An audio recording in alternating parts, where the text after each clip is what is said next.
Quality और consistent performance के लिए सिर्फ सिल्वर पंप नाम याद रखना।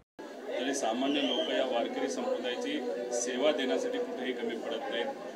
चहाची व्यवस्था असेल, राहण्याची जेवणाची व्यवस्था असेल, जिथे कुठं जमेल तेवढी सगळी सोय हे सामान्य लोक या सर्व वारकरी संप्रदायाची करत असतात। पण सरकारच्या बाबतीत बोलायचं झालं तर सरकारने कुठेतरी पालखीकडे दुर्लक्ष केले असं आपल्याला म्हणावं लागेल।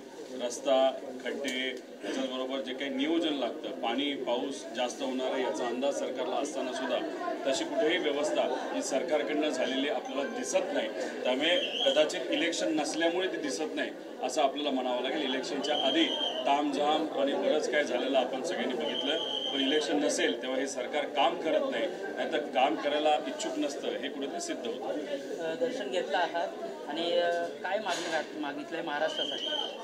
सामान्य लोकांच्या सर्व अडचणी सुटाव्यात। अनेक अडचणी आहेत। शेतकऱ्याला आज अतिवृष्टीची अडचण मोठ्या प्रमाणात तिथं बघावी लागत आहे। बेरोजगारीचा प्रश्न अतिशय मोठ्या प्रमाणात हा उभा राहिलेला आहे। आरोग्यापासून सर्वच विभागामध्ये आज सामान्य लोकांना या अडचणींना सामोरं जावं लागतं। त्या सर्व अडचणी सुटाव्यात, लोकांना ताकद द्यावी अशी ईश्वरचरणी प्रार्थना त्या ठिकाणी करत आहोत। आणि महाशक्ती जी बलाढ्य शक्ती आहे, राजकीय शक्ती, ज्याच्या विरोधात आम्ही सर्वजण लोकांच्या हितासाठी आणि विचाराला केंद्रबिंदू ठेवून लढत आहोत, त्यासाठी लढण्याची क्षमता आणि ताकद आमच्यासारख्या कार्यकर्त्यामध्ये द्यावी अशी ईश्वरचरणी प्रार्थना।